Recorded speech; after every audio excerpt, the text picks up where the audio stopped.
Kalau teknikal gimana, bro? Teknikal analisis menurut bro? Saya tidak percaya. Waduh. Jadi kalau garis ada tegas, orang bro, ya? kalau ada orang trading kemudian sukses,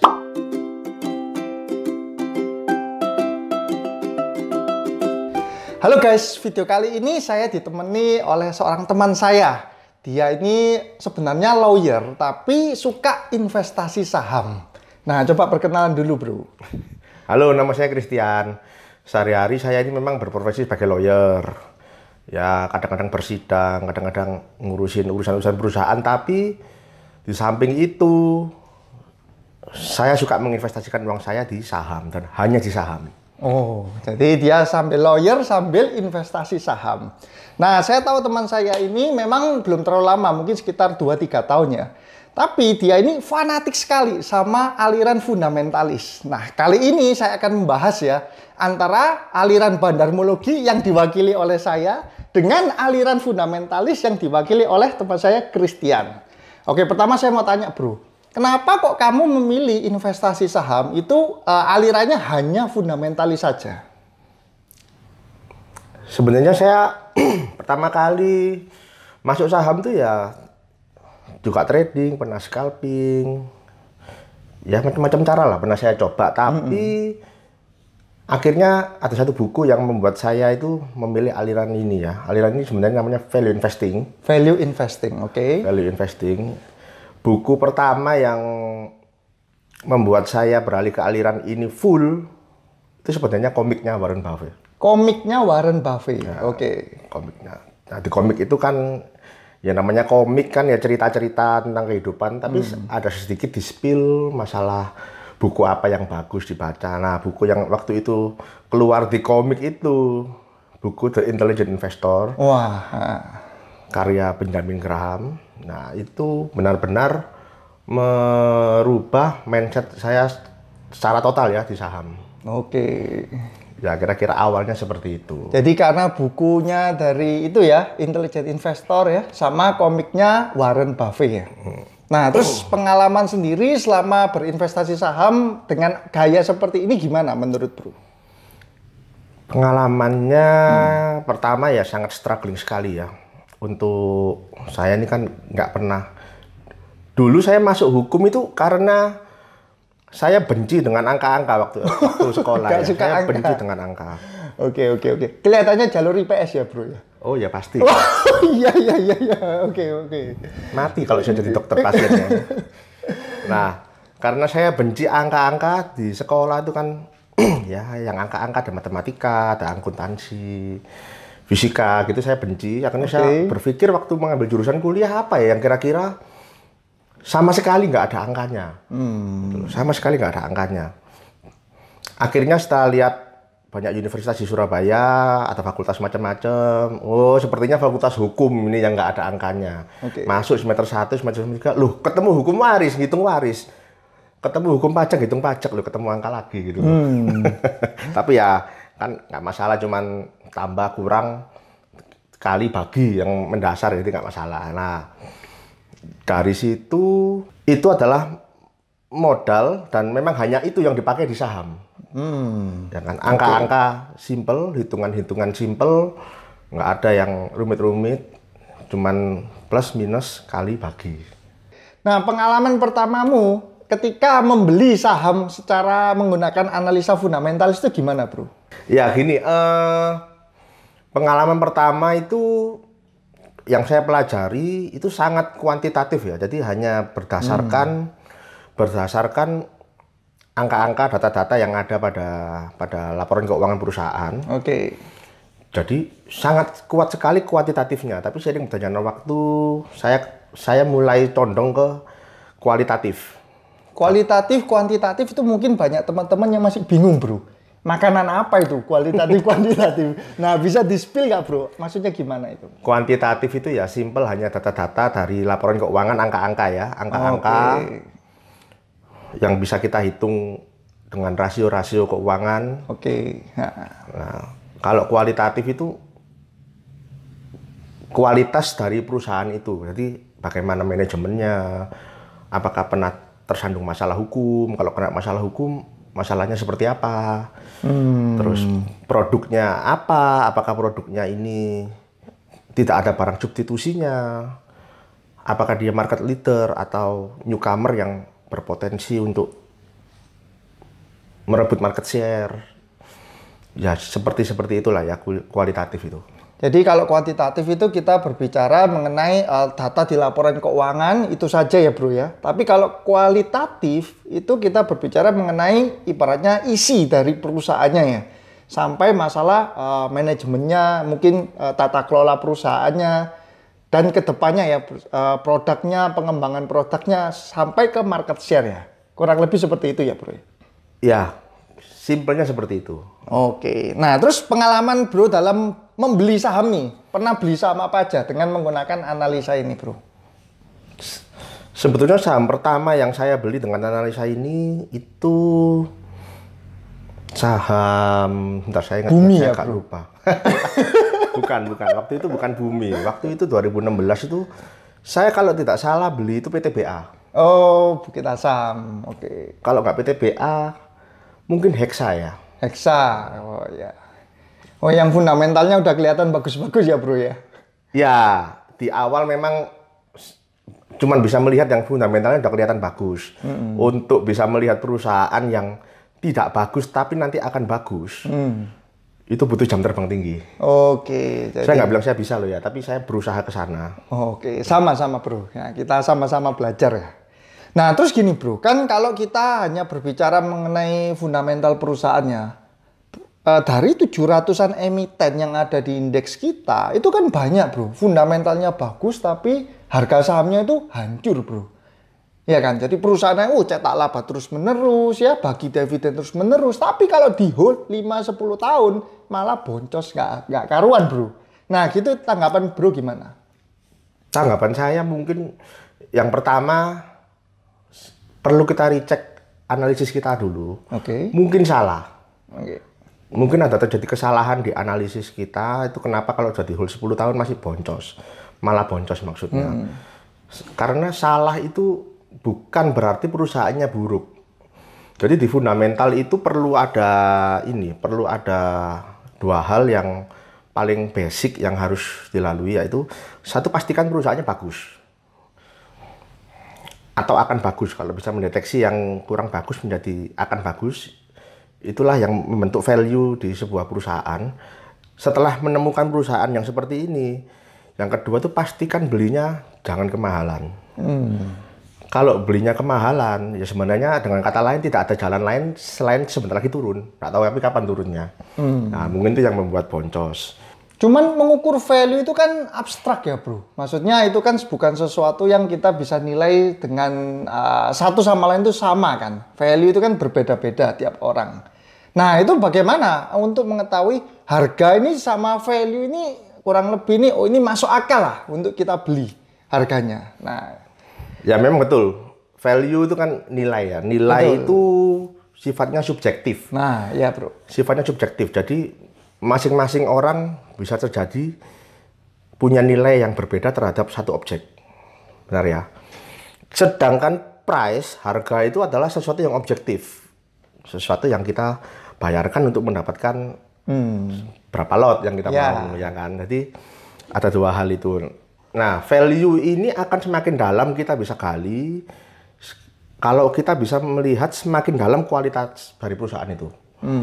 Nah, kualitas dari perusahaan itu semakin dalam dengan cara apa? Pertama, kalau pekerjaan utama kita itu memang berkecimpung di industri yang sama. Itu kita bisa melihat lebih dari yang sekedar analis-analis itu lihat. Karena apa? Karena kita memang sehari-hari bekerja di situ, di bidang yang sama. Itu. Yang kedua, kalau kita nggak bekerja di bidang yang sama, tapi setidaknya kita tuh banyak mempelajari tentang industri tersebut. Terutama perusahaan tersebut, kita banyak mempelajari, kita banyak, mungkin kalau punya saudara yang kerja di bidang yang sama atau yang bahkan di perusahaannya langsung, kita bisa tanya-tanya sedikit gitu loh. Ini namanya teknik scuttlebutt ya. Teknik scuttlebutt, jadi bertanya langsung, gosip lah. Kita menggosipkan tentang perusahaan tersebut dengan orang-orang di sekitar kita.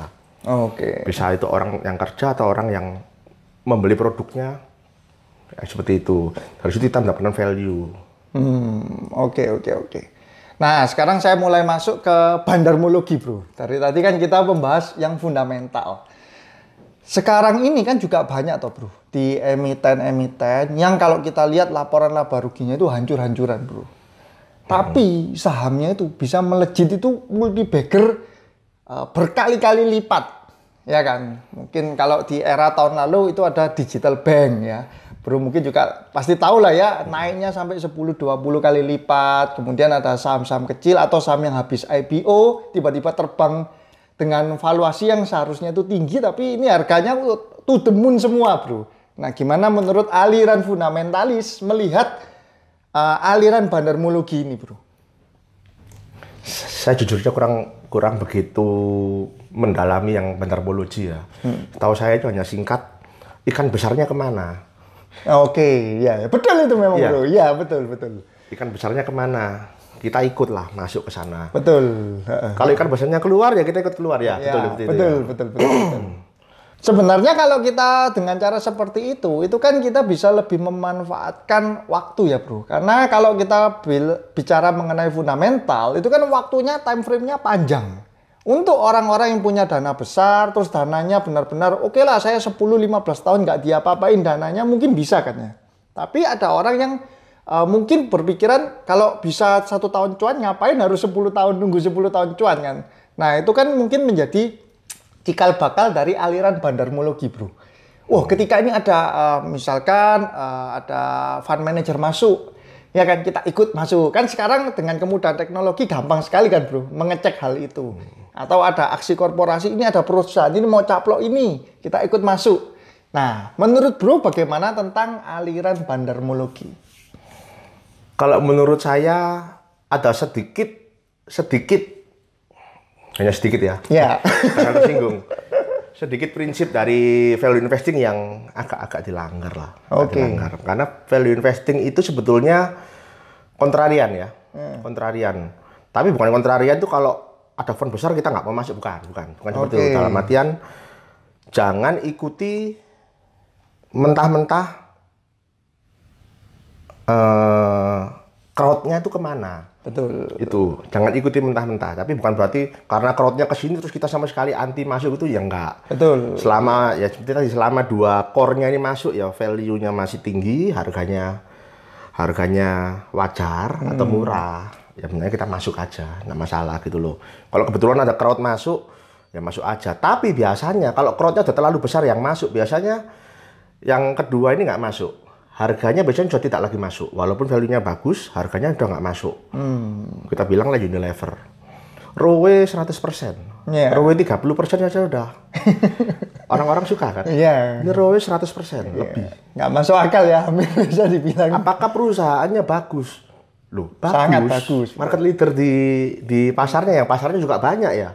Dia kan produknya ada makanan, ada kecantikan, ada apa? Sabun, sampo, macam-macam ya. Tapi yang kedua kan nggak masuk. Harganya 40. Sorry, 40 pernya. Waktu itu di puncaknya kalau nggak salah pernya 40-50 ya. Kali ya. Ya, lebih lama dari ini. Kalau kita masuk ke situ kan analoginya Soeharto menjabat sampai Soeharto lengser. Belum BP ya. Belum balik modal. Iya, belum BP, betul. Iya. Value dapat, harga nggak dapat. Value investing nggak masuk. Masuk watchlist dulu, siapa tahu pasar tuh gila dikasih turun. Kalau dikasih turun harganya murah. Nggak harus murah ya, wajar ya, sekitarnya wajar. Sangat menarik itu. Itu sangat menarik ya. Nah, masalah tadi bandar itu yang dilanggar itu kontrariannya itu. Tapi bukan stupid kontrarian ya. Karena saya tahu pernah punya teman-teman yang stupid kontrarian. Ini istilah saya sendiri, stupid kontrarian. Pokoknya asal ada yang besar masuk, dia keluar. Jadi kan kontrarian yang mohon maaf bodoh. Yang besar masuk, dia keluar tanpa melihat alasannya itu kenapa dulu beli, kenapa dia keluar. Pokoknya ada yang besar masuk, dia keluar. Nah, jadi gue hanya kayak semata-mata kontrarian gitu. Nah, itu jangan ya. Iya. Jadi saya nggak bilang benar-benar dilanggar, tapi ada agak sedikit dilanggar. Karena bandarmologi menekankan pada itu, ikan besarnya kemana, kita ngikut. Sedangkan fundamental itu adalah aliran yang sangat subjektif sekali. Entah mau kemana ikannya, entah kemana crowd-nya. selama perusahaan itu bagus, harganya wajar atau murah, ya kita hold terus atau malah tambah. Betul. Turun tambah lagi. Ya, Gitu. ya benar-benar untuk investasi jangka panjang kan. Betul. Ya, ya, ya. Nah, memang kalau di bandarmologi sendiri, Bro, saya kan pertama juga mempelajari, malah basic pertama saya itu bandarmologi sebenarnya. Untuk fundamental itu saya masih boleh dibilang tuh masih newbie lah ya, masih jagoan bro lah. Nah, ketika pertama saya pelajari bandarmologi itu, sekilas tuh simple, Bro. Banyaknya ya, waktu dulu di tahun sekitar 2015-an itu mereka tuh hanya memperlihatkan, oh ini broker ini banyak akumulasi, broker ini banyak yang distribusi. Sudah, sesimpel itu saja, hanya melihat dari pergerakan broker. Terus lambat laun saya itu menyadari bahwa oh ternyata selain kita bisa lihat broker, kita itu sebenarnya kan bisa melihat satu emiten itu dimiliki oleh siapa saja. Pergerakan semua pemegang saham itu kita bisa cek juga kan. Nah, itu di situ saya lebih terbuka, Bro. Oh, ini ternyata ada apa ya? Ibaratnya ilmu bandarmologi itu tidak hanya sekedar melihat dari broker summary, tapi kita juga bisa melihat secara global pergerakan kepemilikan saham secara global. Nah, contohnya misalkan kemarin ya, saya ada bikin video itu review emiten Blue, Bro. Nah, Blue kan Bro juga sempat kasih tahu ke saya kan. Nah, ini ada emiten yang kelihatannya kok lumayan. Terus di sana saya pelajari, memang Bro, secara fundamental kan ciamik kan. Ya, dividennya gede ya. Terus harganya ya tergolong masih oke lah ya, masih lumayan oke lah. Tapi ketika saya lihat bahwa, waduh ini pemegang saham pengendalinya kok malah trading, Bro. Tradingnya nominalnya kecil-kecil juga, Bro. Scalping. Di scalping lagi. Itu saya langsung melihat, wah ini ada something yang aneh gitu loh di emiten. Padahal secara fundamental ini bagus sekali loh. Emiten ini saya tertarik sekali. Nah, itu yang menyebabkan kadang itu saya berpikir, kalau fundamental saja, tapi kita nggak melihat dari sisi psikologis ya. Ini saya mungkin lebih bilang bandarmologi yang saya anut itu lebih ke arah psikologis, Bro. Jadi psikologis pengendali dan psikologis retail. Nah, itu yang saya pelajari ya dari bandarmologi. Kalau dulu hanya kita lihat ngekor pemain besarnya, sekarang ini sudah agak berubah. Nah, itu yang menurut saya mungkin kalau bisa dipadukan ya antara fundamental dengan bandarmologi, itu bisa lebih jos sih, Bro. Nah, gimana tanggapan sih, Bro? Saya tanggapi singkat aja ini. Sepertinya ada kesalahan ini ya, kesalahan istilah ya. Oke. Fundamental dan value investing. Oke. Bukan berarti fundamental itu value investing, bukan. Itu hanya sebagai part dalam metode value investing. Oke. Jadi sebetulnya melihat siapa saja yang pegang sahamnya, masuknya kapan, keluarnya kapan. Ini termasuk dalam analisis value investing. Oh, termasuk ya. Oke. Fundamental itu kan sebenarnya apa ya bahasa Indonesianya fundamental? Kesehatan perusahaan, kondisi kesehatan perusahaan ya. Ya. Ini pun juga masuk ke dalam analisis value investing. Jadi dua ini sebenarnya adalah part dari value investing sendiri. Gitu ya. Makanya saya bilang bandarmologi yang saya paham sebenarnya cuma siapa investornya, kapan masuknya, keluarnya kapan, gitu. Karena ini sebenarnya juga part dari ini, dari value investing. Berarti maksudnya ketika menerapkan analisa menggunakan value investing, sebenarnya melihat kepemilikan saham itu juga diperhitungkan ya di dalamnya ya? Iya, diperhitungkan. Ya? Tapi saya nggak tahu maksudnya yang kayak Bro Johan ini maksud analisis bandarmologi itu seperti apa, saya sebenarnya nggak tahu. Oke. Karena saya hanya simpel lihat siapa investornya, kapan masuknya, seperti itu. Nah, ya. Lah itu kalau saya bisa jawab sih memang sekarang ini. Kalau dulu itu saya benar-benar hanya broker summary, Bro. Nah, ini anak broker ini masuk, broker ini keluar. Cuman sekarang kan masuk keluar tuh gampang di dalam tanda kutip dimanipulasi lah ya. Bisa di-crossing bermacam-macam broker, beda-beda itu kan bisa. Nah, terus saya lihat perkembangannya itu lebih ke arah psikologis. Kalau untuk bandarmologi ini, jadi tidak semudah itu kita bisa ngekor. Contohnya kalau sekarang kan yang populer MG ya, Bro ya. MG masuk, semua pada masuk, ya kan. Dan dia trading harian. Nah, seperti itu. Tapi kalau sekarang saya melihatnya itu sudah sedikit berbeda untuk bandarmologinya. Selain dari psikologis pemegang saham utama, psikologis retail saya juga perhatikan, Bro. Contohnya waktu kemarin itu kan pada heboh semua itu pada bilang mau crash 1 bulan yang lalu. Saya ingat bro, ketika saat itu indeks kita itu terjun ya, menembus MA 200 di bawahnya. Nah itu mungkin kalau bro juga perhatikan di YouTube segala macam itu banyak yang bilang, oh ini market akan crash semua. Nah di saat itu malah saya berpikir sebaliknya bro, ini susah crashnya kalau seperti ini. Kenapa? Karena saya berpikir kalau crash itu datangnya itu bukan diprediksi, tapi seperti maling kan. Kalau kita belajar dari sebelumnya loh, 2008 ataupun kemarin waktu COVID, itu nggak ada yang lolos bro dari crash kan. Seorang fundamentalis pun juga kena gitu loh. Tapi bedanya dia nggak cut loss kan. Dia justru malah tambah porsi. Nah itu psikologis itu yang lebih saya pelajari sekarang ini bro. Di ilmu bandarmologi. Gini ya, psikologis pasar itu kan sebetulnya isinya juga ya orang-orang seperti kita ini. Betul. Retail yang suka galau baca makroekonomi, ya kan? Betul. Dikasih fear crash langsung out. Nanti kalau out harganya turun, yang paham ya mungkin big fan mungkin paham ambil harga bawah gitu ya kan. Kayak ini loh, kayak ayam. Pernah ke peternakan ayam. Peternakan ayam itu kan banyak ayam, tapi kita kalau jalan harus pelan-pelan. Kenapa? Kalau kita lari bum 5 mati, 10 mati, jadi ayamku juga kaget. Jantungan ya. Betul.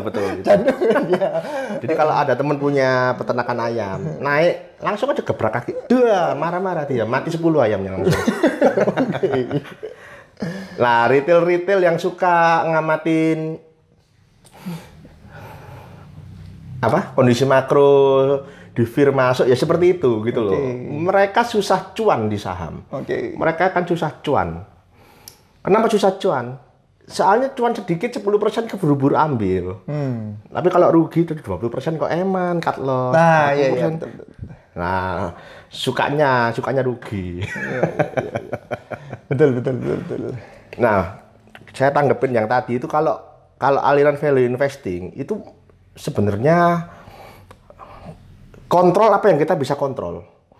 Contoh, kita bisa kontrol yang paling simpel kan kita yang punya jempol.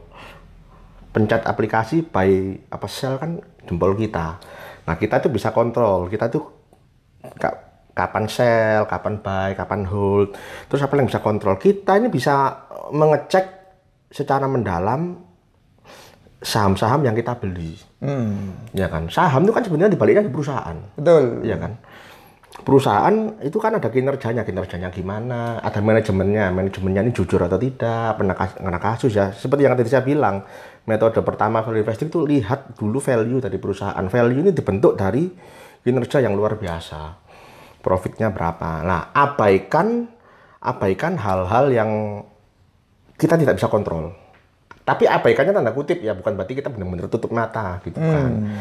Kita boleh mendengarkan kayak berita tapi kondisi psikologis dari seorang value investor itu harus tetap tenang di tengah.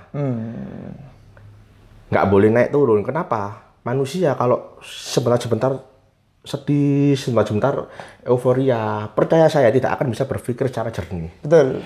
Nah, sedangkan kejernihan berpikir, masuk akal atau tidak, logika itu didapatkan dari psikologis yang tenang, keputusannya jelas. Inilah hal basic yang perlu dimiliki oleh seorang value investor gitu. Jadi bedanya di situ. Dari dari bandar ya. Betul. Ya, nah kalau trading sendiri, nah sekarang saya bicara masalah trading ya bro. Dan di Indonesia ini orang-orang tuh sukanya itu trading. Karena mereka akan menganggap trading itu gampang. Ya kan, gampang cuan. Ditambah lagi dengan pom-poman kan. Wah, banyak orang-orang yang kalau cuan portonya diupload, bahkan ya padahal lotnya ditutupin bro. Biasanya kan seperti itu. Lotnya kita nggak tahu, dia sudah cuan 50%, 100%, 1000%. Nah, kalau saya lihat sendiri sebenarnya memang nggak salah. Karena memang saya tahu bahwa ada orang yang bisa cuan konsisten. Itu saya tahu bro. Ada bukti nyatanya. Di Surabaya ini juga ada. Orang yang seperti itu sudah mungkin belasan tahun lah ya dia trading saham bisa cuan. Terus cuannya itu sama dia dibelikan properti biasanya gitu. Jadi tiap tahun tuh dia tarik modal belikan properti. Nah Cuman memang saya lihat orang-orang yang berhasil trading, ya berhasil trading cuan itu benar yang seperti tadi Bro bilang, itu dia kontrol emosinya luar biasa. Nah di dunia pun kalau kita bicara masalah value investing mungkin Warren Buffett, Lo Keng Hong sudah banyak lah ya. Tapi trading itu kan tidak terlalu banyak. Nah salah satu yang juga tergolong berhasil itu ada orang Jepang juga Bro. Namanya Takashi Kotegawa. Itu saya sempat benar-benar pelajari cara orang ini hidup ya. Itu kayak robot Bro. Dia ini sudah nggak punya emosi ya. Terus nggak punya pacar, nggak punya, pokoknya kehidupannya itu benar-benar nerd lah. Dan dia memang terbukti berhasil sampai dia beli gedung Bro. Karena tradingannya sudah besar, terus dia sudah, mungkin dia merasa terlalu beresiko kalau semua taruh di saham. Dia akhirnya beli gedung. Dan ada orang yang nggak percaya kan, masa sih trader beneran sukses ini? Dia cari info, dia sampai nemu kayak surat jual belinya itu Bro. Nah itu saya sempat bahas.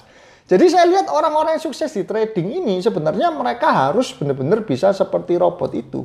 Nggak diombang-ambingkan sama market itu Bro. Yang susah kan itu, kalau misalkan kita niatnya trading tapi kita sendiri nggak punya kemampuan kelola emosi kan. Wah ikut-ikutan saja. Semua buy ini ikut buy. Akhirnya nyangkut di ujung kan. Iya. Nah itu kalau misalkan kita bicara masalah trading ya Bro. Berarti Bro sendiri itu sama sekali nggak pernah trading ya Bro ya? Lo pernah saya pernah awal-awal ya trading scalping saya pernah. Oke, pernah juga. Cuma kan tadi saya cerita pernah baca bukunya itu ya, itu yang bikin akhirnya berbalik ya. Bertobat lah ya Bro. Kalau teknikal gimana Bro? Technical analisis menurut Bro? Saya tidak percaya. Waduh. Jadi kalau ada orang Bro, ya? kalau ada orang trading kemudian sukses ya memang ada. Dalam sejarah memang ada. Mungkin yang paling terkenal Jesse Livermore ya. Oke. Yang lain hancur pada Great Depression 1920. Dia jadi orang paling kaya 1920. Tapi lucunya pada waktu ekonomi bullish dia hancur pada waktu itu, ya kan? Jadi bukan berarti trading itu tidak bisa kaya apa enggak, apa sulit itu enggak, tapi berapa yang berhasil berspekulasi. Nah bahasanya kan sebetulnya ini berspekulasi. Betul.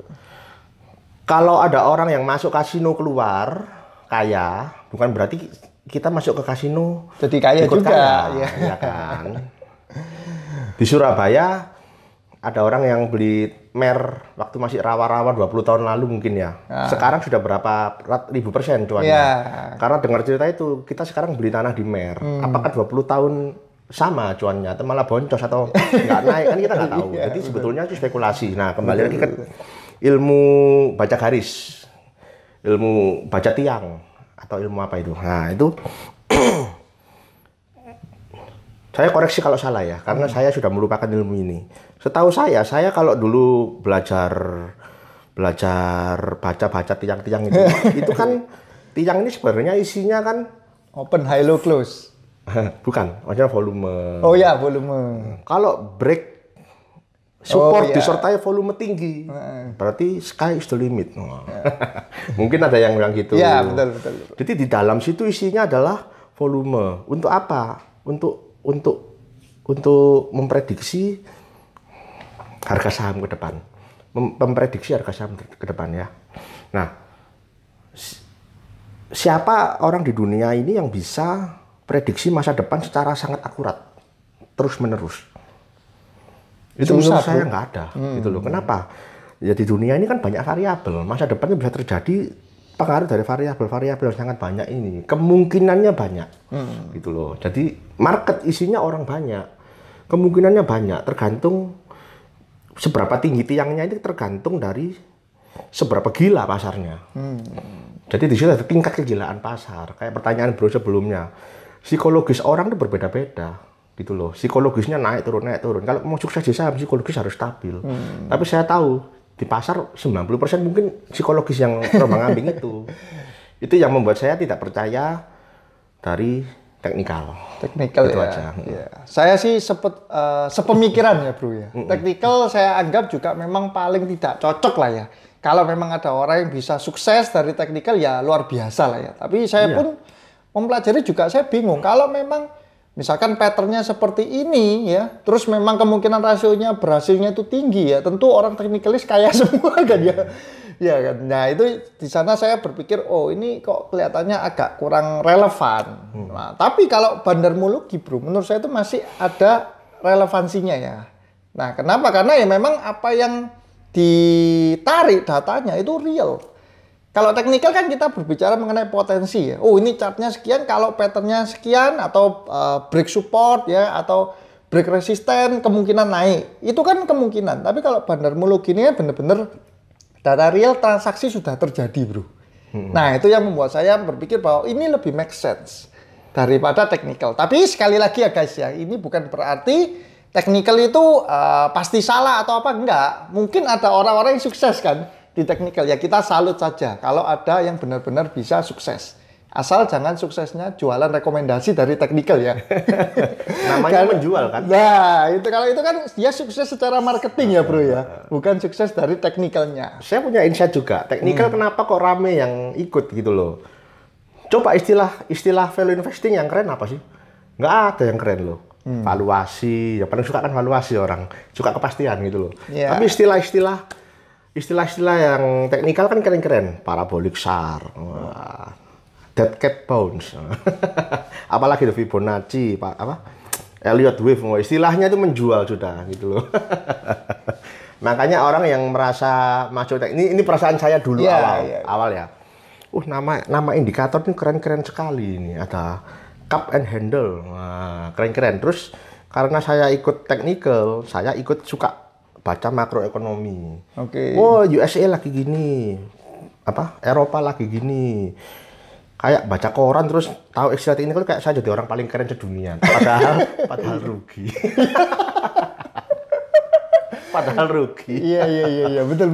Gitu. Jadi saya awal-awal merasa keren, ngerti kondisi makro, ngerti Indonesia ini lagi gimana, suku bunga, apa kan omongan-omongan keren gitu loh. Tapi ternyata semua itu nggak guna.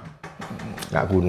Makanya Bro, sekarang ini banyak yang akhirnya jualan itu Bro, rekomendasi stock pick Bro. Ya itu karena ya mungkin nutupin loss-nya itu loh Bro.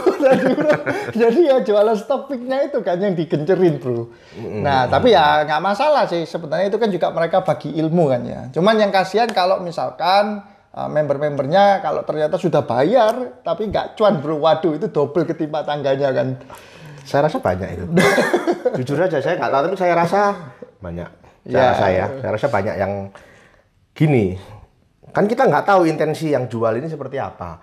Masuk dulu, pom-pom, orang lain masuk dia keluar, atau benar-benar jujur. Dia pom-pom semuanya masuk gitu loh. Tapi walaupun dia jujur, walaupun jujur, kalau dia waktu hari itu kasih beli saham ABCD ya, dia jujur, dia masuk, dikasih ring harga, katakanlah begitu. Oke. Tapi kan buy-nya nggak bersama-sama. Betul. Pasti ada yang beda-beda ya, Bro. Beda-beda. Ya. Nggak masalah buy-nya. Tapi waktu jual, dia kasih target price sinyal. biasanya ya, Bro. Jual. Ya.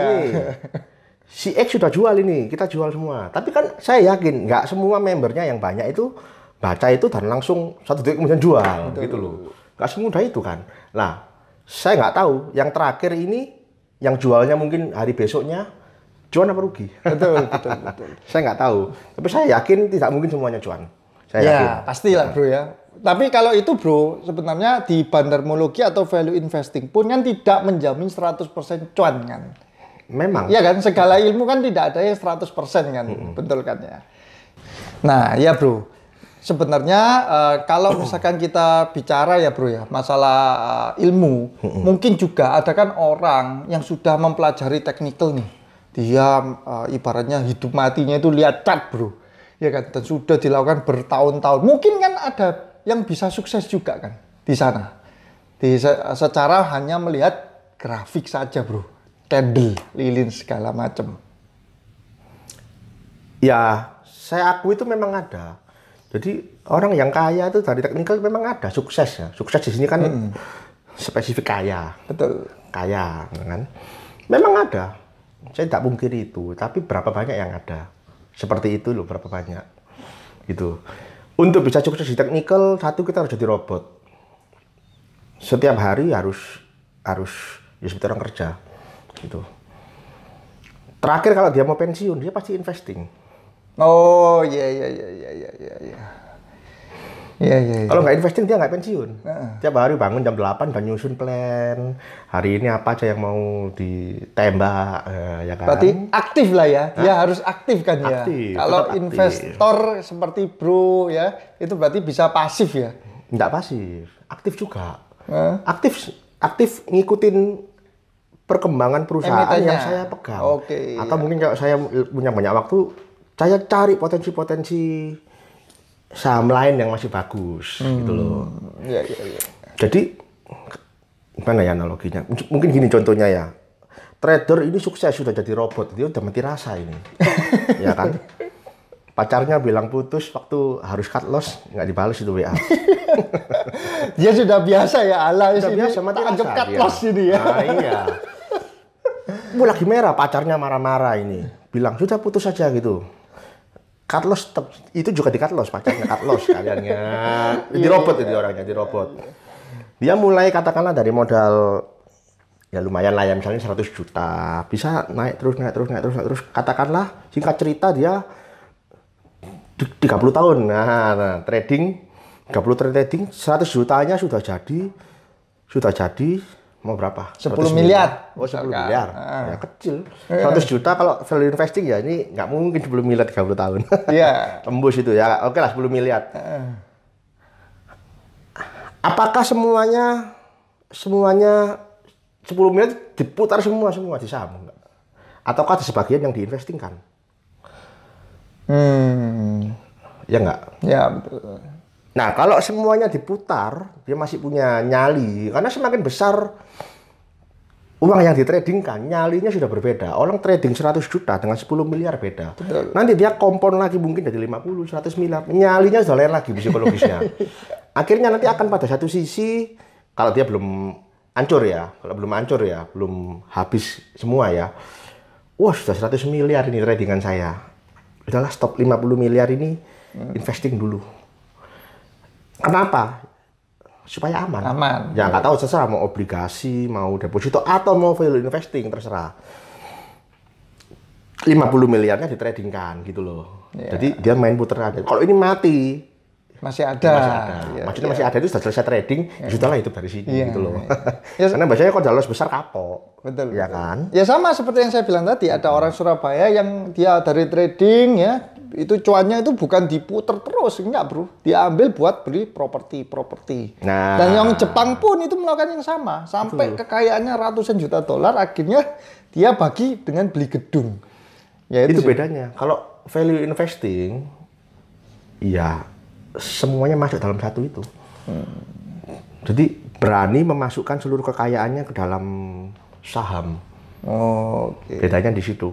Nah sekarang gini bro, selama value investing ya, pernah nggak sih keblowok bro?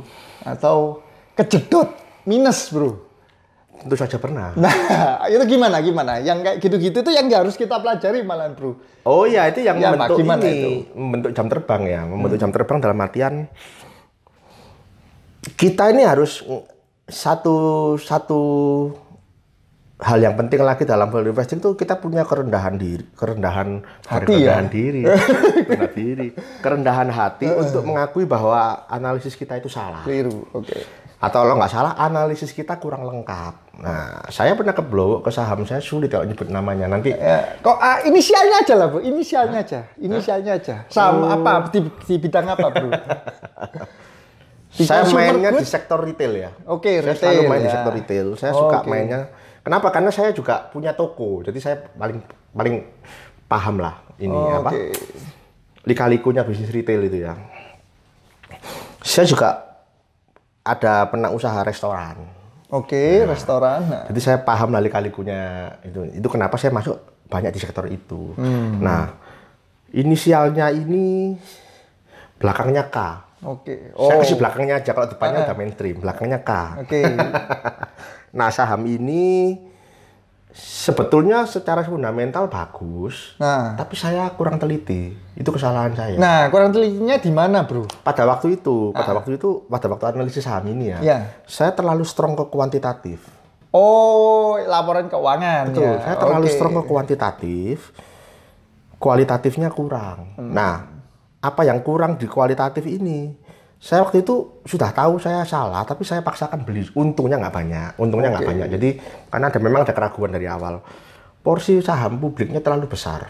Nah, ini hal yang saya tahu di awal, tapi saya tanda kutip agak-agak abaikan gitu loh. Karena keblinger sama kuantitatifnya. Bentar bro. Besar ini kan relatif bro. Menurut bro, porsi publik besar itu berapa? Karena banyak loh, sekarang yang 40% itu kan juga banyak bro. 40% saya pikir nggak masalah. Oh 40% itu belum besar ya? Lah besarnya itu di atas berapa bro? Ada HKMU itu 100%. Publik semua itu ya? Publik semua. Hebat itu ya. Tidak bisa punya pengendali. Emitennya jualan sahamnya itu laris ya bro. Ya saya bilang 50-50 ya. Jadi di atas ini benchmark saya sendiri. Jadi jangan jadikan acuan. Iya. Harus di bawah 50. Oh, di bawah 50 itu oke lah ya. Walaupun 40 itu berarti menurut bro masih oke. Kalau saya tertarik saham yang 45% kepemilikan publik itu ya. Kepemilikannya bagus. Saya nggak apa-apa beli. Tapi ada tapinya. Analisisnya akan strong ke arah sana. Oke. Strong ke arah bandar. Oh iya gitu iya, jadi, iya. 40% ini kan sebenarnya di breakdown kan bisa. bisa. Memang kalau kita males ini kita cuma lihat RTI atau yang instan itu. Cuma ditulis masyarakat 45%. Betul ya. Betul. Itu sebetulnya tidak melakukan analisis secara menyeluruh kalau value investing. 40%-nya kita breakdown. Itu siapa aja yang punya itu. Dari mana breakdownnya? Kalau nggak males, silakan buka di annual report. Silakan buka itu. Ya, kelihatan semua ya nama-namanya. Betul. Ya. Jadi kalau saham publik besar, analisisnya strong ke arah sana. Selain kualitatif, yang lain juga harus. Tapi ini kan salah satu yang, ini salah satu risk ya. Value investing itu berfokus pada risknya dahulu. Karena value investing tidak berpikir reward. Dia harus, bukan tidak berpikir reward, maksudnya dia berpikir risknya lebih utama. Kalau risk ini sudah kita ketahui, sudah mungkin kita bisa bilang, oh risknya sebenarnya sudah termitigasi. Nanti return ini tinggal tunggu waktu. Gitu aja. Ya, masalah porsi publik tadi itu saya setuju banget bro. Karena salah satu... Lupa, 70% waktu itu porsi publiknya. Oh ya pasti aneh. Saya abaikan salah itu. Kalau emiten sudah 70% tuh pilihannya tinggal 2 bro. Ya itu perusahaannya memang niat jualan sahamnya kan. Nah itu biasanya itu paling banyak itu repo bro. Repo atau dia jual ke ya pihak-pihak tertentu lah ya. Seperti itu. Itu saya juga sudah tahu repo itu. Tapi saya abaikan. Oh berarti dia ada reponya bro ya? Ada reponya juga. Waduh ya. Tapi sebetulnya di mata saya repo itu bukan sesuatu yang negatif loh. Oh ya? Sebetulnya. Tapi bukan positif. Dalam artian repo ini ya biasa saja. Maksudnya ini bukan negatif, bukan positif. Memang saya tahu stigmanya negatif. Betul, stigmanya negatif. Tapi di mata saya berusaha menilai secara objektif belum tentu negatif. Loh, HMSP cuma repo kok. Iya, tergantung ya cara reponya ya. Kalau dia digoreng tinggi terus baru direpokan, nah itu kan baru yang bahaya ya bro. Itu juga termasuk part dalam analisis value investing. Nah, ya itu berarti mungkin gini ya bro ya. Antara sebenarnya kalau yang dari versi saya bandarmologi itu salah satu bagian juga dari value investing juga ya. Kalau dari pembicaraan ini ya. Menurut saya begitu. Ya. Dan kalau untuk yang tadi nyambung yang porsi publik itu saya sangat setuju bro. Karena menurut saya sendiri, malah saya itu agak ekstrim masalah porsi publik. Saya nggak suka itu yang di atas 30 itu sudah bahaya bro menurut saya. Boleh. Semakin kecil itu malah semakin bagus. Apalagi kalau pemegang saham utamanya itu semakin nambah terus kan. Jadi publiknya ini semakin habis bro. Boleh. Iya itu kan? Preferensi pribadi. Iya. Jadi mau berapa puluh persen terserah. Tapi kalau saya target di 50%. Maksimum ya. Ya di atas itu 50. Saya kok males sudah. Betul. Beli. Terus yang tadi ya bilang apa? Part bandarmologi, part value investing. Itu memang benar. Kecuali kalau bro menganut berusaha membaca psikologis pasar itu saya nggak setuju. Karena psikologis pasar tidak akan kita bisa baca. Apalagi kita tebak ke depannya psikologis pasar kemana, itu hal yang bisa benar bisa salah. Nah, value investing tidak berpikir itu, cuek, abaikan itu. Kita fokus pada ya itu tadi Soalnya lebih ke arah untuk melihat dari sisi perusahaannya ya bro ya. Nggak ngurus perasaan mau ngapain ya, Betul. terserah lah ya, betul ya. Betul. Oke. Iya. Karena mungkin bagi saya kan sebenarnya di bandarmologi yang saya terapkan kan bukan untuk long term seperti yang bro lakukan ya. Mungkin kalau bro kan value investing beli untuk disimpan 10 tahun ya kan. Kalau bisa nggak usah dijual selama perusahaannya semakin bagus. Benar. Kan ya. Nggak usah dijual kan ya. Ngapain jual perusahaan bagus kalau masih bertumbuh? Kecuali ada kecualinya. Kalau saya menemukan yang sudah mulai tidak bagus. Oh ya betul. Yang lebih bagus itu sulit untuk miser ya. Gimana caranya kita tahu yang ini lebih bagus dari yang ini, apalagi kalau sektornya beda. Oke. Alasan pertama menjual itu yaitu kalau perusahaannya sudah tidak lagi bagus. Itu aja. Nah, kalau bro sendiri yakin ya bahwa dengan analisa value investing ya, sekarang kan dulu sempat didengung-dengungkan bro, bahwa value investing itu sudah habis punah. Waktu zamannya digital lagi nge-hype. Mungkin bro masih ingat ya, wah ini ngapain value investing? Perusahaan yang cetak rugi malah valuasinya naik 10-20 kali lipat kan harga sahamnya kan. Nah saat itu kan diserang terus. Terutama ya Pak LKH pun, Pak Lo Keng Hong loh bro, diserang bro. Padahal dia sudah punya aset berapa triliun itu juga diserang bro. Warren Buffett dianggap sudah old school lah, sudah ketinggalan. Nah berarti kalau menurut bro sendiri, yakin nggak bro? Metode value investing yang sebenarnya kan dari zaman dahulu itu sudah diuraikan ya dengan buku-buku yang sudah banyak kan. Banyak. Itu akan sepanjang masa, long last bro. Menurut saya, iya. Tapi saya tahu ini apa ya namanya ini ya, berita yang tadi itu yang old economy, new economy seperti itu kan. Nah itu mereka hanya belum mencari lebih dalam tentang metode-metode value investing ini. Jadi mereka bilang, is dead, kenapa ya gampang saya beli saham ini sekarang, besok 1 minggu sudah sekian gitu. Saham value investing diam, sideways, misalnya kan gitu. Nah itu kembali ke pernyataan saya tadi ya. Jadi kita ini ada di dalam pasar saham yang orang-orangnya itu hanya tahu tentang harga, tapi tidak tahu tentang value. Ini juga omongan dari Bill Fisher ya. Oke, Bill Fisher. Saya baru selesai itu bro, baca bukunya Bill Fisher itu. Saya kan baru mulai mempelajari yang value investing ini bro. Orang tuh tahu everything about price, but nothing about value. Itu dari Bill Fisher. Nggak mungkin punah value investing itu. Karena value investing ini kan sebuah filosofi. Dia tuh bukan ilmu langsung seperti baca-baca chart, bukan. Tapi value investing adalah sebuah filosofi berpikir kita. Jadi isi dari value investing itu adalah metode-metode, prinsip-prinsip dasar yang tidak boleh dilanggar. Itu isinya. Pemilihan sahamnya bebas pemilihan sahamnya, atau bahkan diaplikasikan ke hal lain selain saham. Ada beberapa hal yang masuk dengan cara value investing. Karena apa? Value investing ini kan jangan beli sesuatu yang harganya di atas value-nya. Itu kan prinsip-prinsip seperti itu. Jadi diaplikasikan, mau beli rumah bisa, ya betul, atau beli barang bisa, beli handphone bisa gitu loh.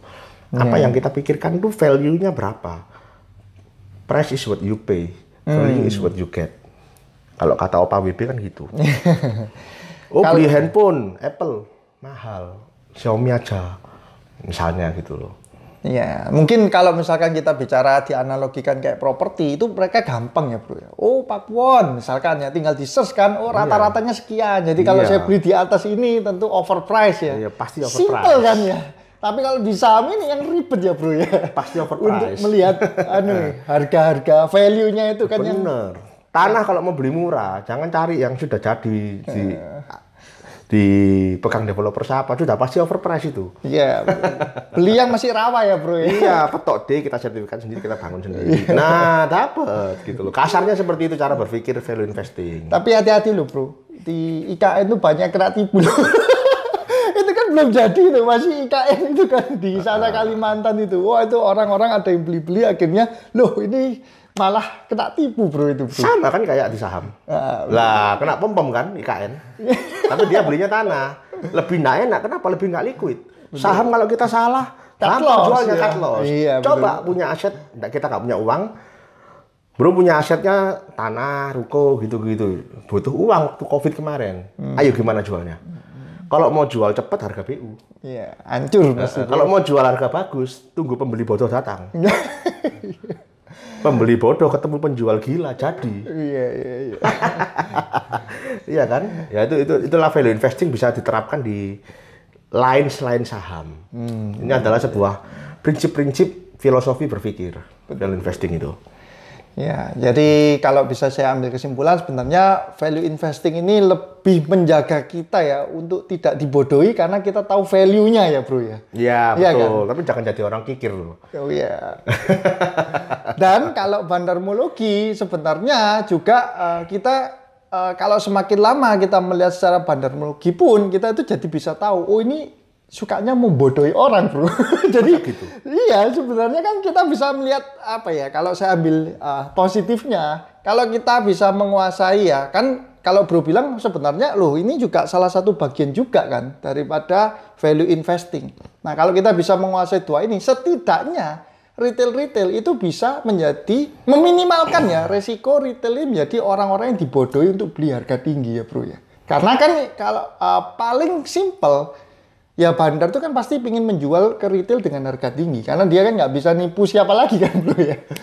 Paling simpel kan harus seperti itu. Makanya emiten sampai publiknya porsinya tinggi ya pasti ya retail yang makan kan. Harganya kan di markup sedemikian rupa kan ya, Bro. Dikasih berita-berita, wah Ya bayar berita, kasih emiten ini berita yang bagus. Iya. Dia distribusi. Betul. Ya kan? Ya. Parah ya, kayak seperti dulu kita ingat KF Inaf ya, Bro ya. Waduh, itu beritanya sudah vaksin lah, apa segala macam akan ke 10.000. Habis, Bro, semua orang. Ya itu tadi yang saya bilang. Kalau value investing tanda kutip abaikan makroekonomi, berita itu abaikan. Tanda kutip ya.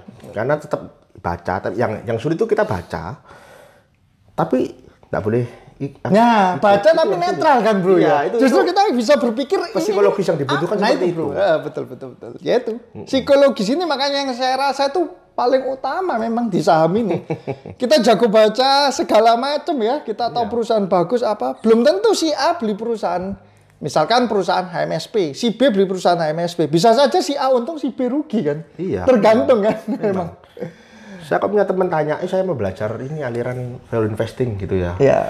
Pertanyaan saya paling pertama, suka baca koran nggak? Itu pertanyaan saya paling pertama itu. Oh, suka gitu. Oh, saya suka baca koran. Waduh, berat ini dalam hati. Kenapa? Karena kalau dia tidak pernah mengenal value investing dan memang habitnya suka baca koran, biasanya orang ini, biasanya ya, tapi nggak semua, mungkin ada yang nggak. Gampang psikologisnya. Iya. Tapi kalau mau belajar value investing suka baca koran nggak suka. Ini lebih gampang masuknya. Oh, ini lebih gampang masuknya. Koran dalam artian bisa diperluas ya. Suka lihat berita, suka ngikutin. Mungkin dia nggak koran langsung ya, mungkin dari HP. Iya, zaman sekarang suka kan ngikutin CNBC. e-paper lah ya. CNBC kasih kabar kiamat mati udah. Langsung parno sendiri ya, Bro. Kiamat. Nah, apa belakangnya? Kiamat. Berita sukanya kan gitu, ya kan? Ya berita ditulis juga sama orang yang ada kepentingan di belakang mungkin. Oh iya, ya, banyak lah ya, Bro ya. Sekarang seperti itu malahan ya. Yang objektif jarang lah ya. Nah, itu tugasnya value investor, cari fakta. Kenapa? Karena fakta nggak mungkin salah, gitu loh. Tapi kalau berita itu dibuat dari orang yang berkepentingan. Betul. Atau mungkin dibuat berdasarkan kepentingan seseorang tertentu. Nah, betul. Iya, betul. Itu. Oke, Bro, untuk closing penutupan ya, saya mau tanya. Kan Bro sekarang masih aktif sebagai lawyer ya? Masih. Ya. Kenapa kok nggak mau full value investing kayak Pak LKH, Bro? Pak Lokeng Hong itu. Saya tidak bilang nggak mau, saya mau. Oke. Jadi, saya jadi lawyer ini untuk ya nggak cuma lawyer ya, mungkin saya ada bisnis lain itu untuk menambah porsi saham saya supaya lebih besar. Itu loh, memang saya nggak mau selamanya untuk jadi lawyer, saya nggak mau. Jadi ya saya ada batasan umur yang saya set sendiri, tapi saya nggak enak kalau bilang. Di tahap itu, di umur segitu, saya ini mau berhenti dan full di di value investing. Oke. Motivasi saya dulu jadi lawyer kan juga awalnya waktu lulus kuliah jadi lawyer, wah kepingin kaya gitu. Ya, cari uang lah ya, nggak munafik ya kita pasti bener, itu kan. Cari uang yang banyak. Betul. Lihat lawyer-lawyer Jakarta yang prestisius, kaya-kaya luar biasa kayak Hotman Paris gitu. Waduh, iya. Dari situ motivasi saya jadi lawyer, Tapi saya lihat ya dalam perjalanan karir saya jadi lawyer kan dari 2010 pernah bersidang di Jakarta. Terus saya dapat teman di Jakarta, saya tanya-tanya loh. Ternyata fee lawyer Jakarta sama Surabaya itu bedanya sangat jauh. Oh ya. Bedanya sangat jauh. Jakarta itu berkali-kali lipat harganya daripada standar Surabaya. Di Surabaya gitu loh. Dari situ saya punya pemikiran, lah percuma saya ngidolain Hotman Paris gitu. Saya nggak mungkin bisa lebih kaya dari Hotman Paris.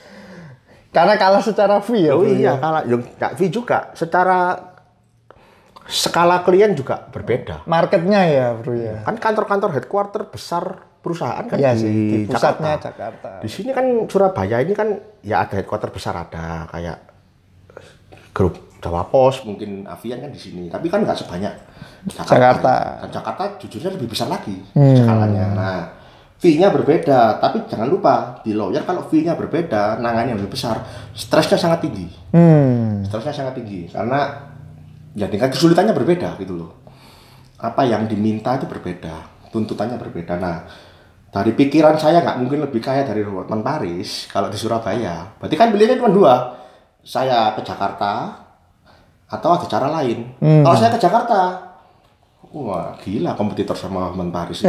Anginnya terlalu kencang ini. Mending nggak usah gitu loh. Stres saya. Sudah stres, masih kalah kaya sama Hotman Paris. Akhirnya cara kedua ini ya ini investor saham caranya. Cara value investing, saya dapat uang dari pekerjaan berapa masuk selalu disisihkan untuk masuk. Betul. Itu aja. Jadi active income untuk menambah porsi dari investasi value investingnya ya bro. Betul. Ya sampai nanti dengan targetnya terpenuhi ya sudah, nggak usah active income ya, semua nanti value investing saja ya bro. Betul. Ya. Wah mantap. Oke bro, mungkin nanti next kalau misalkan kita ada kesempatan podcast lagi, kita bahas emiten saja bro. Dari segi value investingnya bro, sama nanti saya juga dari segi yang bandarmologinya ya bro ya. Boleh. Oke guys, untuk video kali ini ya cukup sekian. Semoga teman-teman semua dapat bermanfaat ya. Sehingga teman-teman tidak mudah untuk terjebak juga di trading, kena pom-pom atau beli di harga yang pucuk ya atau harga yang tinggi. Nah, kita doakan ya semoga teman-teman yang menonton video ini sehat selalu, semakin sukses dan cuan selalu. See you guys.